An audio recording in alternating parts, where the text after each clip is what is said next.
ശ്രീമതി ചിന്ത ഇപ്പോൾ Shrimati P K ശ്രീമതിയുടെ ഒരു ഫേസ്ബുക്ക് പോസ്റ്റിനെ കുറിച്ച് പ്രതിപാദിക്കുകയായിരുന്നു. അത് നിശ്ചയമായിട്ടും അതൊരു ചർച്ചയാവുന്ന ഒരു ഒറ്റ വാചകമാണ്.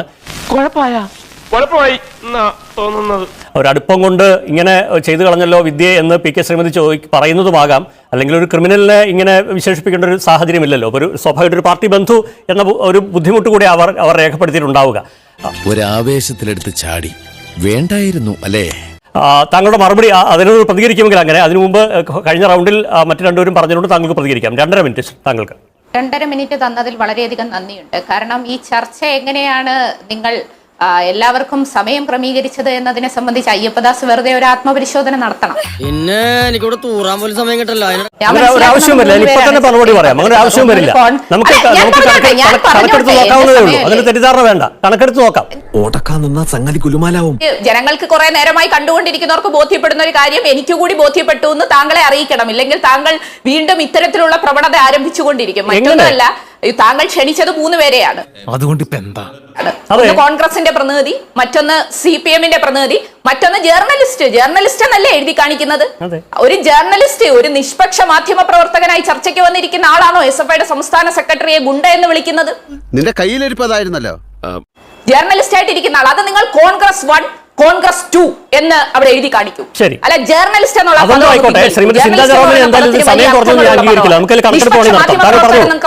പറഞ്ഞ് വിളിച്ചിരുത്തിയിട്ട് ഇവിടെ കോൺഗ്രസിനെയും അതോടൊപ്പം തന്നെ SFI അധിക്ഷേപിക്കുകയും കോൺഗ്രസിനെ പുകഴ്ത്തുകയും ചെയ്യാൻ വേണ്ടി 2 പേര് ചിലപ്പോൾ ആവശ്യമായിരിക്കും. മനസ്സിലാക്കി കളഞ്ഞല്ല. ആർഷോയ്ക്കെതിരെ നിങ്ങൾ ഉയർത്തിയ വിവാദം പൊളിഞ്ഞ് പാളീശായി പോയപ്പം 2, 3, 5 പേരെ കൊണ്ട് ഇരുത്തിയാലേ ചിലപ്പോൾ ന്യായീകരിക്കാൻ പറ്റൂ. പക്ഷെ ജേർണലിസ്റ്റ് എന്നുള്ള എഴുത്തങ്ങ് മാറ്റ്. അല്ല, പക്ഷേ ശ്രീമതി ചിന്ത ഇപ്പോ ശ്രീ ആനന്ദ് ഇതിന് പകരം ആർഷോയെ പുകഴ്ത്തിയിരുന്നെങ്കിൽ താങ്കൾ ജേർണലിസ്റ്റ് ആയിട്ട് കിട്ടും. ഏത് ഭാഷയാണ് അദ്ദേഹം ഉപയോഗിക്കുന്നത്? പാലക്കാട് നിന്ന് വന്നൊരു ഗുണ്ട ഇവിടെ എത്തി, എറണാകുളത്ത് എത്തി, അതേപോലെ മഹാരാജാസ് SFIയുടെ ചെങ്കോട്ടയെന്ന് എഴുതി വെച്ചതിൽ വിഷമിക്കുന്ന ഒരു ജേർണലിസ്റ്റ്. നോക്കൂ, അവിടെ ഒരു ബാനർ മാത്രമല്ല, മഹാരാജാസിൽ നടന്നിട്ടുള്ള ബാനറുകൾ എഴുത്തിലെ സർഗാത്മകതയെ കുറിച്ച് സോഷ്യൽ മീഡിയ ചർച്ച ചെയ്തതാണ്. എന്നാ പിന്നെ പേടിക്കണ്ട. ഓരോ കാലത്തും ഓരോ സംഘടനകൾ ഒരേ സമയത്ത് അവർ ബാനറുകളിലൂടെ മനോഹരമായി എഴുതും. അതിന് എതിർപ്പുള്ള അഭിപ്രായങ്ങൾ അതിസർഗാത്മകമായി അവർ അതിൽ രേഖപ്പെടുത്തും. അങ്ങനെയുള്ള ചർച്ചകൾ നടന്നിട്ടുള്ള നല്ല ഒരു ക്യാമ്പസിനെ, മഹാരാജാസ് പോലെ ഒരു ക്യാമ്പസിനെ ഇങ്ങനെ അധിക്ഷേപിക്കുന്ന ഒരു ജേർണലിസ്റ്റിനെ ജേർണലിസ്റ്റ് എന്ന് വയ്ക്കാതെ കോൺഗ്രസ് 2 എന്ന നിലയിലേക്ക് നിങ്ങൾ അതിന്റെ താഴെ എഴുതി കാണിക്കൂ എന്ന് മാത്രമേ എനിക്ക് പറയാനുള്ളൂ.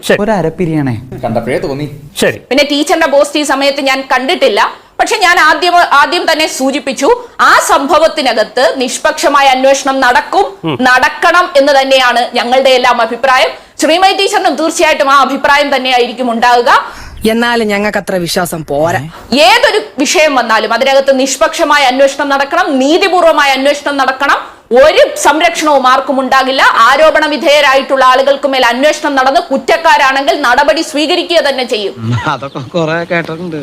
അതിനകത്തെങ്ങും യാതൊരു തരത്തിലുള്ള സംരക്ഷണമോ പാർഷ്യലായിട്ടോ ഒരു ഇടപെടിയിലോ ഉണ്ടാകരുത്. അങ്ങനെ ആയിരിക്കണമല്ലോ പൊതുപ്രവർത്തകർ. ടീച്ചറിന്റെ കഴിഞ്ഞ കാലങ്ങളിൽ ടീച്ചർ ആ രൂപത്തിലാണ് എല്ലാ വിഷയത്തെയും കണ്ടിട്ടുള്ളത്. ടീച്ചർ എല്ലാവരോടും വളരെ സ്നേഹത്തെ ഇടപെടും. അവാർഡ് കൊടുക്കാനൊക്കെ വിളിക്കുന്ന വേദികളിൽ അവാർഡ് വാങ്ങാൻ വരുന്ന കുട്ടികളോട്, പ്രത്യേകിച്ച് പെൺകുട്ടികളാണെങ്കിൽ ടീച്ചർ വളരെ വാത്സല്യത്തോടു കൂടി ഇടപെടും. അതാണ് ടീച്ചറിന്റെ ഒരു ശൈലി. ടീച്ചറെ കണ്ടിട്ടുള്ളവർക്കറിയാം. പക്ഷേ ഇത്തരമൊരു സംഭവം ഉണ്ടാകുന്ന ഘട്ടത്തിൽ വളരെ കൃത്യമായി തന്നെ ആ വിഷയത്തിനകത്ത് നീതിപൂർവമായിട്ടുള്ള അന്വേഷണം നടക്കും. ഇപ്പോൾ തന്നെ നോൺ ബൈലബിൾ കേസ് എടുത്തിട്ടുണ്ട്. അതിനകത്തങ്ങും ന്യായീകരിക്കാനോ ഏതെങ്കിലും പക്ഷം ചേരാനോ ഞങ്ങൾ തയ്യാറാകുന്നില്ല. അങ്ങനെയാണെങ്കിൽ നിനക്കോളാം. പക്ഷേ നമ്മുടെ സംഘടനയുടെ SFIയുടെ സംസ്ഥാന സെക്രട്ടറിക്ക് നേരെ നിങ്ങൾ അഴിച്ചുവിട്ട ഗൂഢാലോചനയുടെ ഭാഗമായിട്ടുള്ള ഏറ്റവും കടുത്ത ആരോപണം ആ ചെറുപ്പക്കാരനെ മാനസികമായി തകർത്തതിന്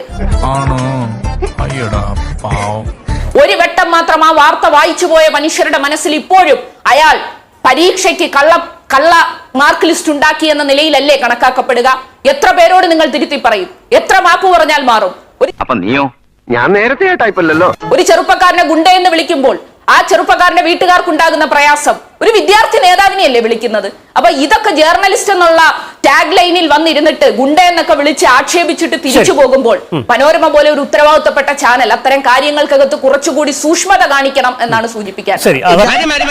ഒരു ചാൻസ് തളപ്പെട്ട് കയറല്ലേ?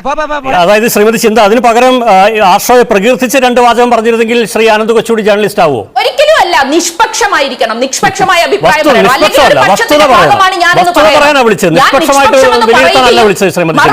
ഒരു പ്രത്യേക ടൈപ്പാണ്.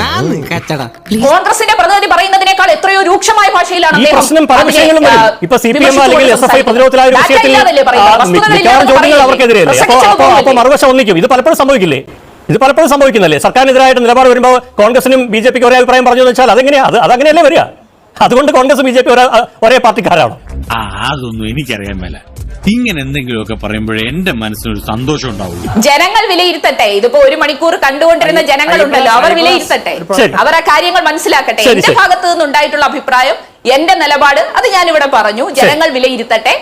അത് സംബന്ധിച്ച് കൂടുതൽ ഒറ്റ കാര്യം പക്ഷേ ശ്രീമതി ചിന്ത, ഈ സമയത്തെക്കുറിച്ച് തർക്കം ഉണ്ടാവരുത്. താങ്കളൊന്ന് ഡിവൈഡ് നോക്കണം ഈ ചർച്ച നോക്കിയാൽ. കാരണം അങ്ങനെ ഒരു പക്ഷപാതം ഉണ്ടായെന്ന് എനിക്ക് അഭിപ്രായമില്ല. ഞാനോട് യോജിക്കില്ല. ശ്രീരാജു, ഒരു കയ്യബദ്ധം നാറ്റുകരുത്. ഇവിടെ ഈ പറഞ്ഞ ഇരവാദം, ഈ ആർഷോയ്ക്കുന്നുണ്ടായ മാനസിക വിഷമത്തെ കുറിച്ചൊക്കെ പറഞ്ഞു. ഇതിനു മുമ്പ് നമ്മളിത് കേട്ടിട്ടുള്ളത് ഈ ശിവരഞ്ജന്റെ കേസിലാണ്.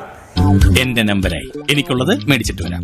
ശിവരഞ്ജൻ കേസിൽ വന്നപ്പോഴത്തേക്ക് മുഖ്യമന്ത്രി ഉൾപ്പെടെ PSC റാങ്ക് ലിസ്റ്റിനെ സംബന്ധിച്ച് അനാവശ്യമായ വിവാദം ഉണ്ടാക്കുന്നു വളരെ വൈകാരികമായി പ്രതികരിച്ച നമുക്ക് ഓർമ്മയുണ്ട്. എന്തായി? അവസാനം PSC റാങ്ക് ലിസ്റ്റ് ഉൾപ്പെടെ അട്ടിമറി നടത്തിയ കേസിലല്ലേ ശിവരഞ്ജിത്തും നിസാമും കിടക്കുന്നത്? അത് ശരി. അപ്പൊ ഇത് സ്ഥിരം കലാപരിപാടിയാണല്ലേ? അതെവിടെ എത്തിയെന്നുള്ള വിഷയവും കൂടി അവിടെ നിൽക്കട്ടെ, അത് നിൽക്കുന്നു. പിന്നെ ഈ SFIയുടെ സർഗാത്മകതയെ കുറിച്ചൊക്കെ പറയുന്നുണ്ട്. മഹാരാജാസ് കോളേജിൽ ഒരു സർഗാത്മകത നടന്നായിരുന്നു. പ്രിൻസിപ്പലിന്റെ കസേര പുറത്തിട്ട് കത്തിച്ചു. ഒരു ജാതി വകകളാണോ? പാലക്കാട് വിക്ടോറിയ കോളേജിൽ ഒരു സർഗാത്മകത നടന്നായിരുന്നു. അന്ന് MA ബേബി ആണെന്നാണ് തോന്നുന്നത് സർഗാത്മകതയെ കുറിച്ച് പറഞ്ഞത്. ഒരു പ്രിൻസിപ്പലിന്റെ ശവകുടീരം ഉണ്ടാക്കിയിട്ട്. ഈ വിദ്യയുടെ കേസിൽ പോലും ഒരു നടപടി ഉണ്ടാവാൻ പോകുന്നില്ല. കാരണം കഴിഞ്ഞകാല ചരിത്രം മുഴുവൻ പറഞ്ഞിരിക്കുന്നത് SFIയുടെ ഭാഗത്ത് നിന്ന് നടത്തുന്ന ഇത്തരത്തിലുള്ള ക്രമക്കേടുകളിലൊന്നും ഒരു നടപടിയും പിന്നീട് ഉണ്ടായിട്ടില്ല. അതൊക്കെ ഗോപാലകൃഷ്ണൻ ഒരു നമ്പറല്ലേ? ഇന്ന് ഇത് അവർക്ക് ന്യായീകരിക്കാൻ ഇന്ന് ശ്രീമതി ടീച്ചർ ഉൾപ്പെടെയുള്ള എല്ലാവരും തള്ളിപ്പറയും. പക്ഷെ ഇതിനപ്പുറത്തേക്ക് ഒന്നിലേക്കും ഇത് പോകില്ല എന്നുള്ളതാണ്. അതാണ് ഞങ്ങളുടെ കുടുംബത്തിന്റെ മഹിമ. ആർഷയെ സംബന്ധിച്ചോളം ആർഷയുടെ ഇമേജ് തകർക്കാനോ ആർഷയെ തകർക്കാനോ മറ്റാരും പുറത്തുനിന്ന് വരണ്ട. അതിന്റെ മുഴുവൻ കോൺട്രാക്ട് പുള്ളി തന്നെ ഏറ്റെടുത്തിട്ടുണ്ട്. ഇവിടെ ASFന്റെ ഒരു പെൺകുട്ടിയോട് എടുത്ത സമീപനം അറിയാം. അതുപോലെ തന്നെ ഈ പരീക്ഷ എഴുതാൻ കഴിയാൻ എന്താ? അദ്ദേഹം സ്വാതന്ത്ര്യ സമരത്തിന് പോയതിന്റെ ഒന്നുമല്ലല്ലോ. കൊലപാതക ശ്രമത്തിന്റെ കേസിൽ ജയിലിൽ കിടന്നുകൊണ്ടാണ് പരീക്ഷ എഴുതാൻ പറ്റാതെ പോയത്. എന്ത് ചെയ്യാനാടാ, ഞാൻ ഇങ്ങനൊരു ദുരന്തനായി പോയി. 42 കേസിലെ പ്രതിയാണ് SFIയുടെ സംസ്ഥാന സെക്രട്ടറി. ഇനി ആര് പുറത്തുനിന്ന് ഇങ്ങനെ അപമാനിക്കാനാണ്?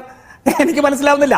ഈ SFIക്ക് ഇതൊക്കെ വലിയ അഭിമാനത്തിന്റെ പ്രശ്നമായിട്ട് കാണുന്നുണ്ടെങ്കിൽ പൊതുജനം ഒരു വിദ്യാർത്ഥി എന്ന രീതിയിൽ 42 കേസുകളിൽ അതിൽ കൊലപാതക ശ്രമം ഉൾപ്പെടെ പിടികിട്ടാപ്പുള്ളിയായിട്ട് നടക്കുന്ന ഒരാളെ സംബന്ധിച്ചിടത്തോളം വലിയ വീരപരിവേഷമൊന്നുമില്ല. ശവത്തെ കുത്തരുത്. ഈ SFI എന്ന് പറയുന്ന സംഘടനയാണ് കേരളത്തിലെ കലാലയങ്ങളിൽ അരാഷ്ട്രീയവൽക്കരിക്കാൻ ഏറ്റവും പ്രധാനപ്പെട്ട പങ്കുവച്ചത്. കാരണം രാഷ്ട്രീയ പ്രവർത്തനം എന്ന പേരിൽ നടത്തിയ കലാപരാഷ്ട്രീയമാണ് പൊതുജനങ്ങളെ കലാലയത്തിൽ രാഷ്ട്രീയം പാടില്ല എന്നുള്ളൊരു പൊതുബോധത്തിലേക്ക് എത്തിച്ചത് ഈ SFI എന്ന് പറയുന്ന സംഘടനയാണ്. ചിന്താ ജെറോം ഇവിടെ വന്നിരുന്നിട്ട് ഈ SFIയിൽ പെട്ടിരിക്കുന്നവർക്ക് എന്തോ അനർഹമായ പരിഗണന കിട്ടുമെന്നുള്ള ഒരു പ്രതീതി ഉണ്ടാക്കാൻ ശ്രമിക്കുന്നു എന്ന് ചിന്താ ജെറോം ഇവിടെ വന്നിരുന്ന് പറയുമ്പോൾ ഞാൻ അവർക്കൊരു കുതിരപ്പവർ കൊടുക്കേണ്ടി വരും. ആരാണ് ഈ പറയുന്നത്? അതിന്റെ ഇന്നും ഏറ്റവും വലിയ ഉദാഹരണമായിട്ട് ഇരിക്കുകയാണ് ചിന്താ ജെറോം. ഗവേഷണ പ്രബന്ധത്തിൽ പോലും ഏറ്റവും പ്രധാനപ്പെട്ട ഒരു വിഷയത്തിൽ പിശക് വരുത്തുകയും, വാഴക്കുല എന്നുള്ള ഞാനത് എടുത്തു പറയുന്നില്ല, പിശക് വരുത്തുകയും അത് കോപ്പിയടിയായിരുന്നു എന്നുള്ള ആരോപണവും നിലനിൽക്കുന്ന ചിന്താ ജെറോം. ഞാൻ ചോദിക്കട്ടെ, അതിൽ ചിന്താ ജെറോമിനെതിരെ എന്തെങ്കിലും നടപടി എടുത്ത് നമുക്കറിയാമോ? ഇറങ്ങി ഓടാന്ന് വെച്ച വഴിയും പരിചയമില്ല. അറിയോ? ഇനി AHRയും MP ഉണ്ട്. അദ്ദേഹം നടത്തിയ പ്രബന്ധം, അദ്ദേഹം തിസീസ് എഴുതിയപ്പോൾ അതിന് ഫെലോഷിപ്പ് മേടിച്ചിരുന്നു. ഫെലോഷിപ്പ് മേടിച്ചിട്ട് അതിന്റെ തിസീസ് സബ്മിറ്റ് ചെയ്യാത്തതിന്റെ പേരിൽ ഇപ്പോഴും സബ്മിറ്റ് ചെയ്തിട്ടില്ല. ആ പണം തിരിച്ചടയ്ക്കാത്ത ആളാണ് AHRയും MP. ഇത്